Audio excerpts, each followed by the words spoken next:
I got front linkage for the 7010, and I thought, well, I got to get the mowers on it right away. So I asked McHale if I could get a demo. So we have 2 mowers. Guys, talk me through the mowers. First of all, let's get them set up. We'll have them on, but like, how do you actually set the levels of what height you carry them, how they should float, pitch the bed, all that kind of stuff? Give me a quick, how do I set it up mower? Well, we'll start here at the front mower. On the front here we have the F3100 mower, which is our 3.1 meter bed. And on the rear we've got our R3100 mower to marry in together with the front mower. What's 3.1 in feet? Is that 9 foot, 10 foot? You're 10 foot 3 in width, 10 foot 6 cut. So yeah, that's what you're working on in size. So when we're dealing with the Americans, we have to keep switching from feet back to meters for here in Europe. So yeah, we settled on the 10 foot. The 10 foot is good for the baling job. It leaves a nice conditioned row, it's ideal. When the 2 mowers are working together, you've got 300 mil overlap as standard, which is good when you're traveling across a bank so you don't have any striping.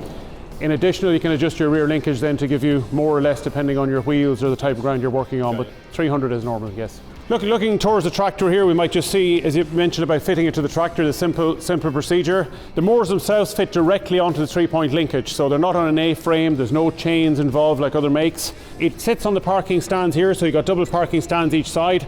So they sit down into the vertical position when we take the mower off, so they sit to the ground. And then when we hook it on, we just fold them up out of the way.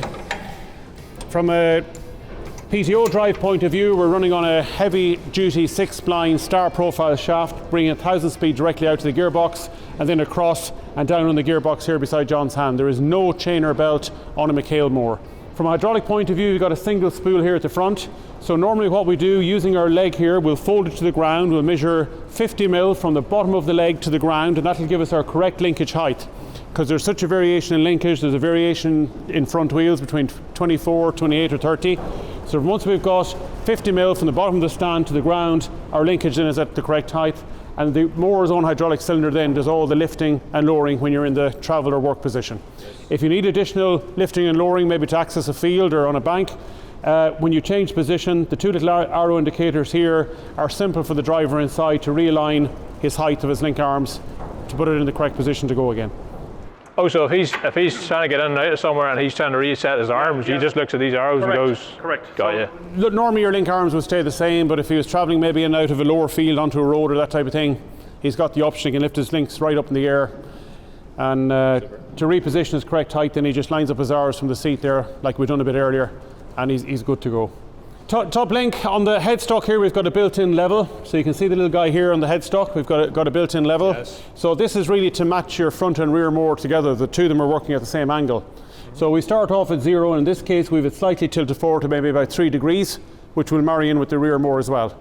So depending how bare you want to cut the ground, we normally set up around 3 degrees, and that'll give us our top link setting. It's virtually vertical, but just with a slight tilt to give you a cut. Super. And there's one on the headstock of the rear mower as well, which we'll see a bit later. I saw you earlier, you were putting a guard, there's something in below that hood that when you go to set off and on. Yes, when you take the mower off, simply before you take the mower from the tractor, there's a little latch here under the hood when you lift up. We simply drop this guy down into position so he locks the ram and prevents your headstock from moving forward when you take it from the tractor. So your headstock says... To set it off, I drop the 2 legs, take the float position off, drop this bed down and lock that in. Drop him in by simply moving the clip, he drops in and he sits on top of your rod, and then you back away from the mower. And the headstock just sits there ready for me. Correct. You have huge movement and huge flotation here in the headstock of the mower. First time I saw it was Agritechnica, and I saw you had it on a demonstration stand where it was literally swinging like, is it what, like? You've got 17 degrees there in that center pen. Forward to, see this left to right movement there. So you have 17 degrees left to right movement. Across the center shaft here in the middle, you've got all your forward and reverse movement. And then in the mower's own suspension here, it can lift and lower 500 mil on its own suspension, independent of the tractor wheels. So as you're traveling down the field and the ground contours, the mower will actually do its own movement before the tractor meets it. You're saying basically, as once I get it in the float position in the field, I should probably not have to touch my spill? No, you don't. You leave it in float and away you go. And you'll see that as you go mowing today, the mower will be doing contouring the ground all by itself. Brilliant flotation. The whole design of the machine is that it's a pull effect, not a push. So you've got a lot better system. I did notice that it has to sit quite far in front of you because of I guess the chassis and the carrying structure for that. Yes. Because you're ultimately it's got to sit in front of the A-frame. Correct. So the whole thing is being in the pull effect as such as it's hanging backwards as it goes for, in that direction. So yeah. How heavy is the whole unit? The front mower is 1250 kgs overall weight, 1250 kgs, and the rear mower then is 1450 kgs. So they're all mowers in the range are pretty much the same. They're in around the same weight. McHale probably traditionally built machines, just that bit stronger. But every pivot point on the machine has a grease nipple and a bushing, so a quick run round in the morning before you go out and grease your power shaft. There's very little maintenance. Have you counted them? 13 on the front. 13. Yeah, 13 on the front. So every pivot point on the machine has a grease nipple and a bushing. So there's a lot of movement there, left to right, forward to back. So daily, once a day is plenty. Plenty, more than enough. More than enough. But it's just it's the life of the machine. Every pivot point again is a large diameter pen, so they're not so they'll take a lot of movement. The bed, we'll look a bit closer to the bed. We can just lift the front cover here to give access. Yeah. I like your gas struts. Yeah, noticed that earlier. It's just nice and easy to give you access to the front bed. The bed is all one full piece here, as you can see. The bed has done us very, very well. We call it the McHale bed. Is it made in-house or is it sourced? No, we source it. It's like gearboxes for our balers and gearboxes for the machines. It's a different type of engineering to what we do at home. If you set off to buy a bed, you can spend €500. In this case, you're looking at about €4,000. We specified what we wanted as regards double race bearings, 25mm gearing. We wanted a 6-litre capacity bed, which is a lot of oil for a 10-foot mower. Normally it'd be anywhere between 2.5, maybe 3.5 litres. Well, what's your thoughts on more oil? Why does that make it better? More oil keeps it cooler. Because we've got the bigger gearings, it's just a better system. Probably traditionally we've always seen McHale product keeping a tremendous resale value. Mowers have always been a grey area in the marketplace. When they've done maybe 5 or 6 years as a contractor, people tend to shy away a little bit from them. In our case, we wanted to reverse that, in that when these machines are done 4 or 5 seasons, they still will have a decent resale value and a farmer could buy them with confidence. And that's where we're heading. How long has the front mower been in the market now then? Front mower in season number 5 now, so it's done 5 seasons. How many acres is the hardest worked front mower you've seen? We'd have guys, plenty of guys that would be maybe doing 4,500, 5,000 acres a year. When McHale started building mowers, we tended to inherit a lot of the guys that managed to break everything else, and they said, well, we'll try these McHales now and see how we get on, and they've run them for 5 seasons. They've done very, very well. And to be fair, the bed itself has done extremely well. Yes. The gearing is tremendous in that you've got 25mm thickness, but as well as that, at any one time you've got 3 gears engaged on the teeth. I don't know if you're ever unfortunate enough to have to go into a bed of a mower, but in a lot of cases you have between 1.5 and 2. So in our mowers you have up to 3 gears engaged at any one time, so that the whole structure of the machine is very strong and very robust. The latest technology as far as I know about beds is the breakaway system. Is there breakaway hats in these? Yes, we've little keys on the drive gears in the bed, so if you've got a sudden impact and it does shock the mower, it will just shear the key in the sprocket rather than damaging the gearing in the bed. It might happen once in a season, it might never happen at all, but it is there as a protection metric. Depends what you hit. Correct. and how hard you hit it, of course, yes. So all quick change blades, so by simply rotating the disc here to the forward section of the bed, you've got a hollow section. You bring your blade forward, you fit in your handle, by pressing down, your blade comes off. Where's your handle? Very, very simple. The handle is here, fitted on the rear of the machine. Sorry. James has it here. And I'll just show you in the little toolbox here, we've got a sample of the spares that come with the machine. You've got your left and right blades. Full box of blades of every mower, is there? Yeah, 2 full left and rights, yeah. Just something we do from the factory. What price are blades now? Blades are about €3 retail, but depending how good you are at arguing after that. Yes, how good at the haggling? Yeah. Like everything. Just the stud, you can't ideally see it, guys, from the bottom, but the stud itself has got a little tail on the end of it. So when we put in our blade, it hooks in behind this guy here. So that the hooking mechanism will keep the blade in position.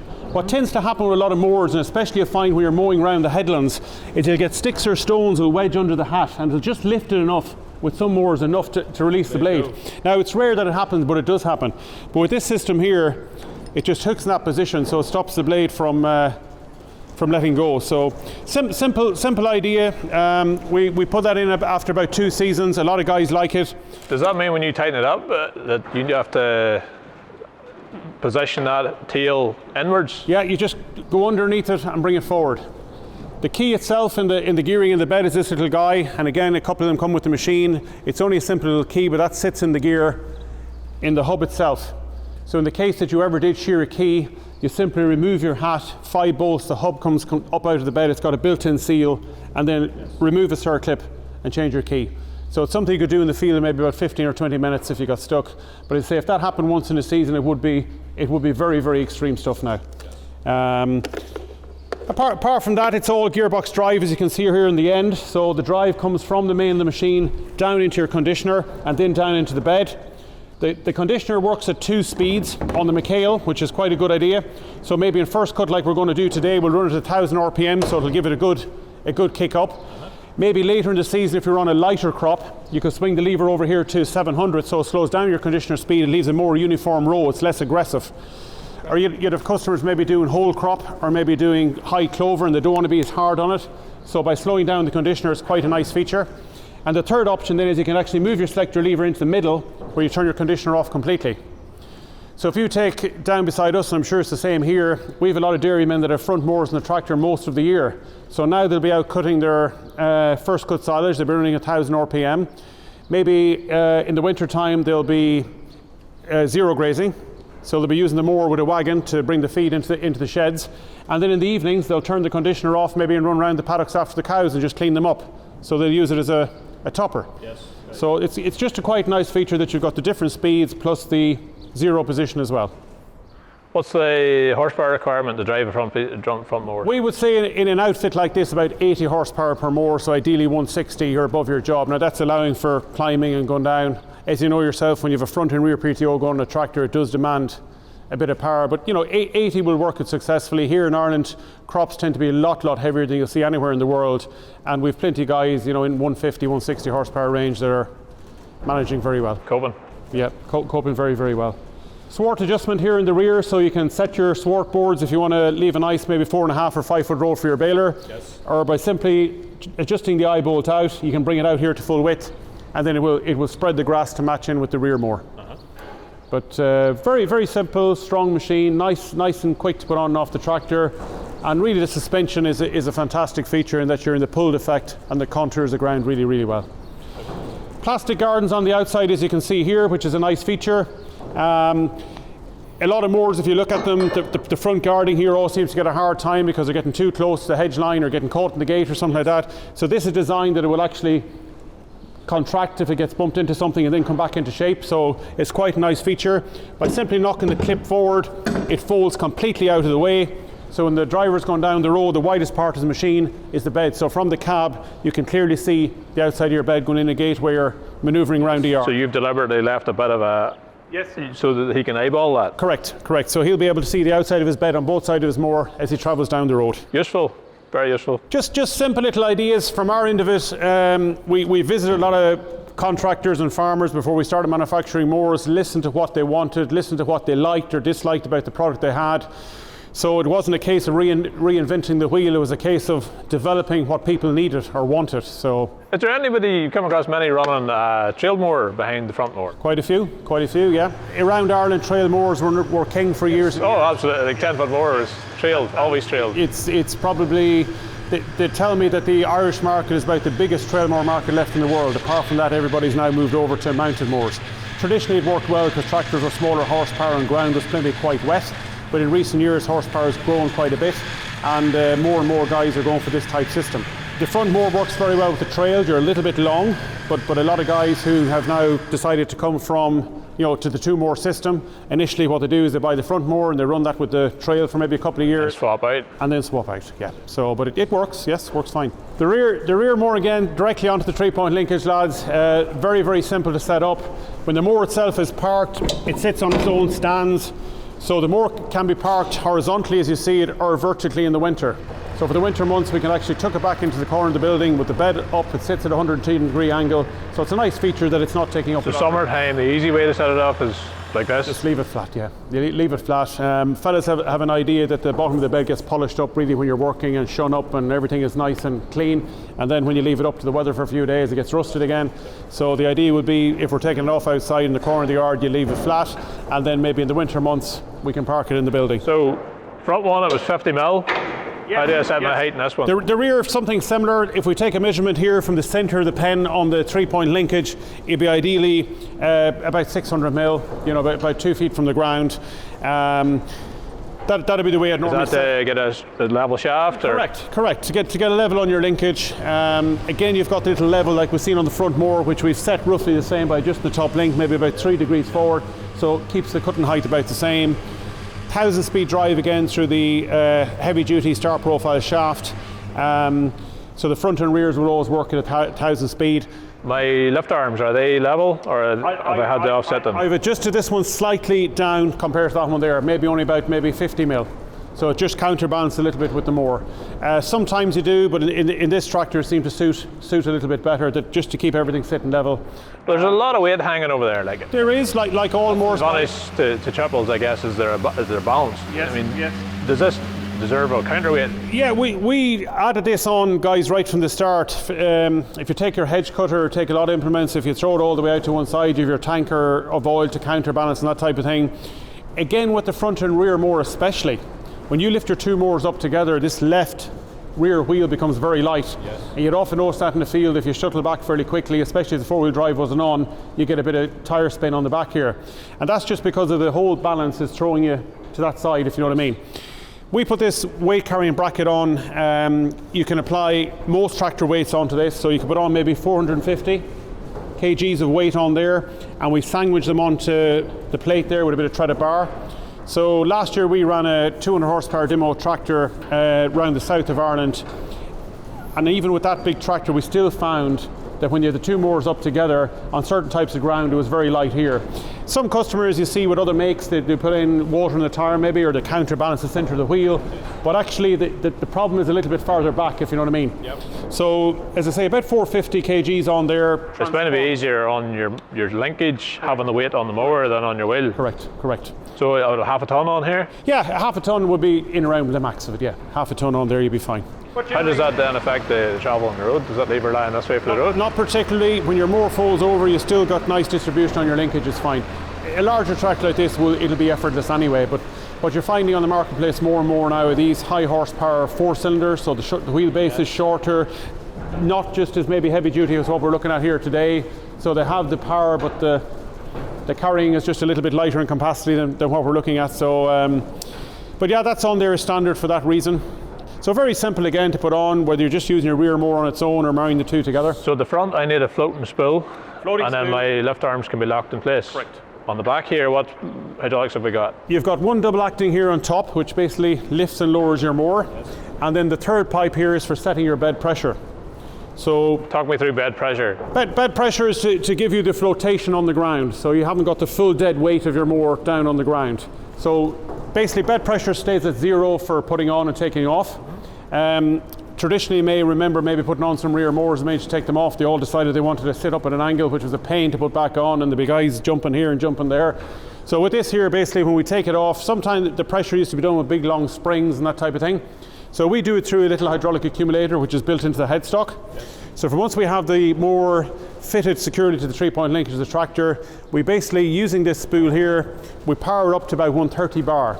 So there's a little indicator here on the headstock, so from the seat the driver can see that he's bringing his needle up to 130 bar. Once he's reached that, lock it off, turn the tap. So again, if you were short of spools, if you're using a butterfly maybe for example, you can pressure your bed. Once it's pressurized, turn your tap and you can pull it out. Job done.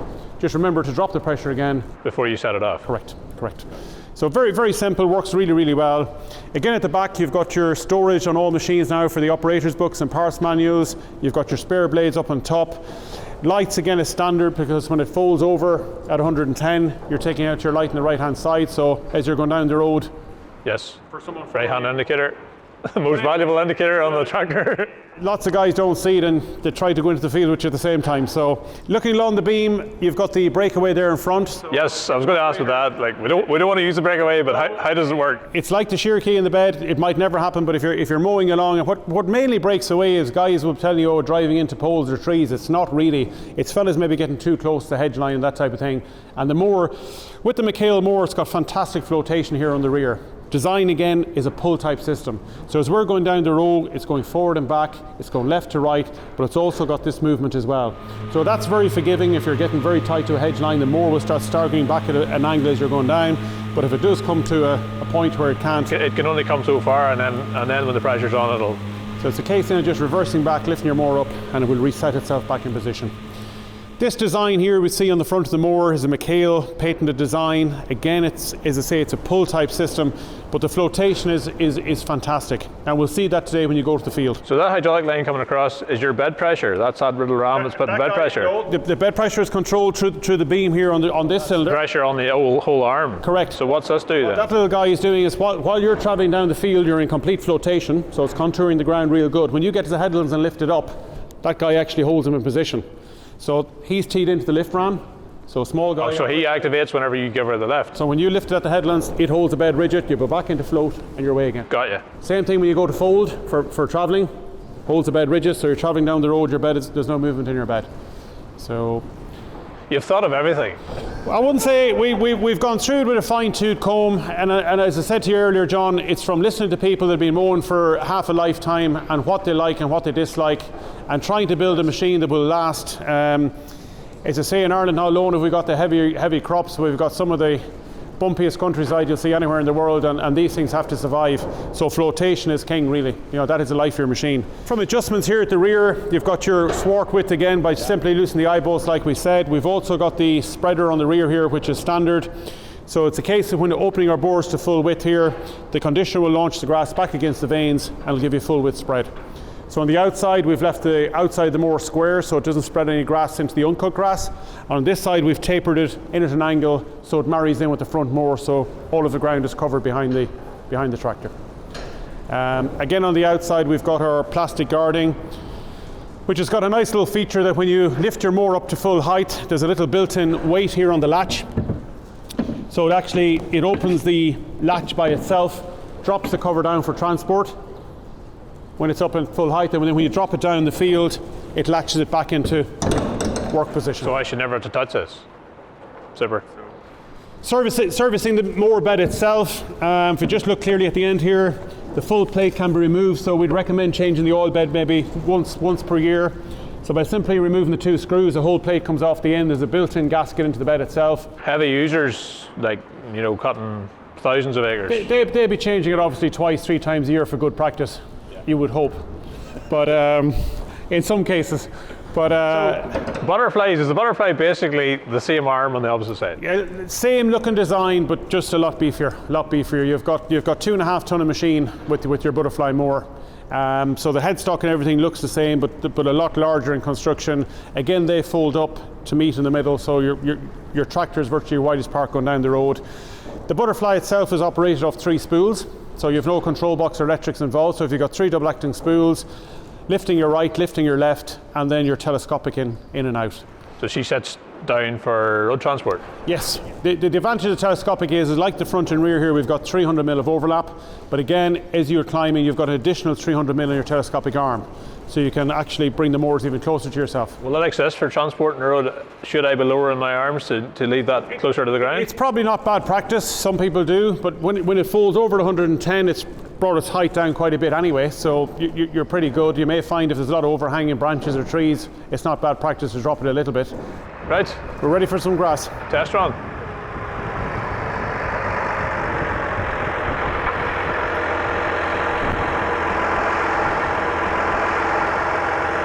So this is the first time the front PTO will have had anything on it turned on.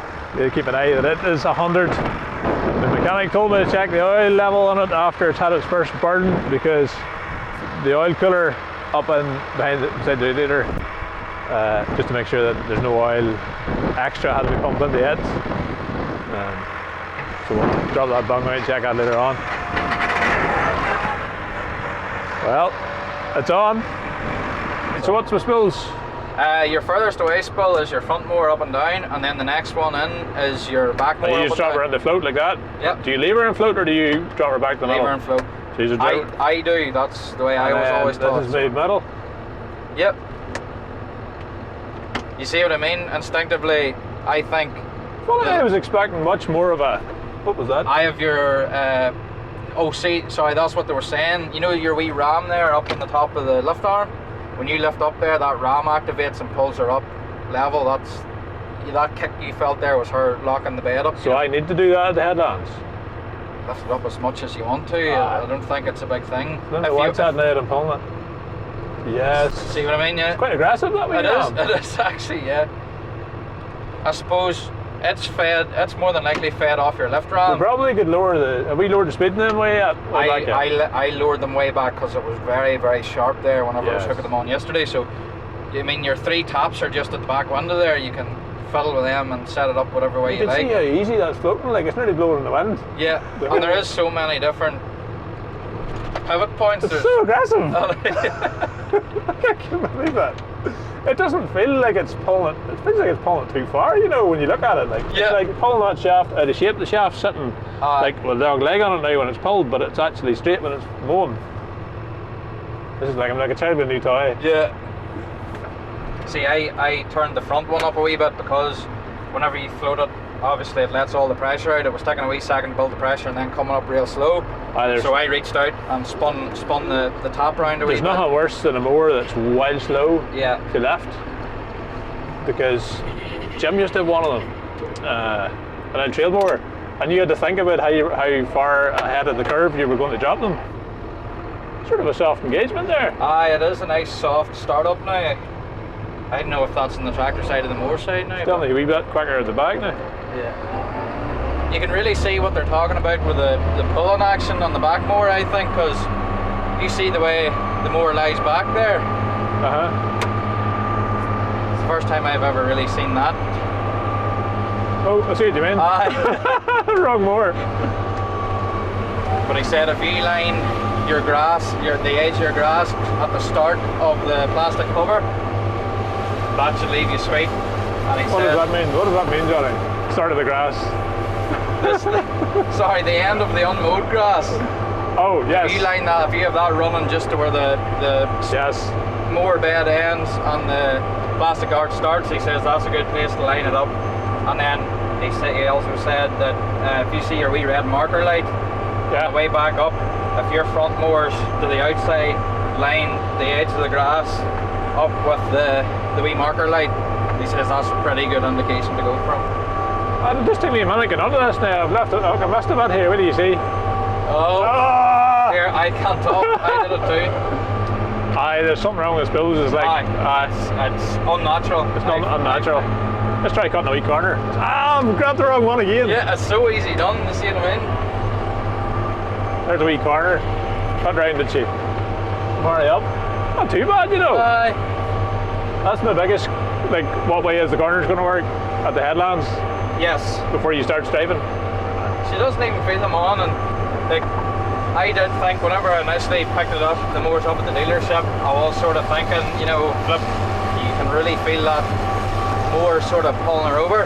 But in fairness, we didn't have the front mower on at that stage, so we had no weight on the front of her. But she's solid as a rock there. You don't even feel her. She doesn't even tip over. She is. I am really surprised the way I do not feel the dog leg. Now, why says how much does feel to be mow? I don't know. That's what I was just about to say. What's Alan for doing with this? Or?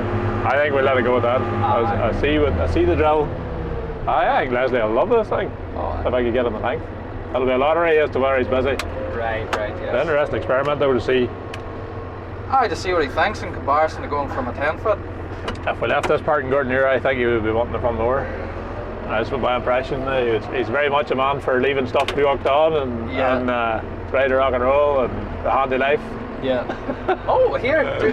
Why would you not do it if you could get away with it? You know what I mean? Pull the big rope then to get her up, Johnny. Yep. Just you might, if she's up against the stop, you'll maybe have to drop her down a wee touch and then lift her up, or just pull the rope and lift.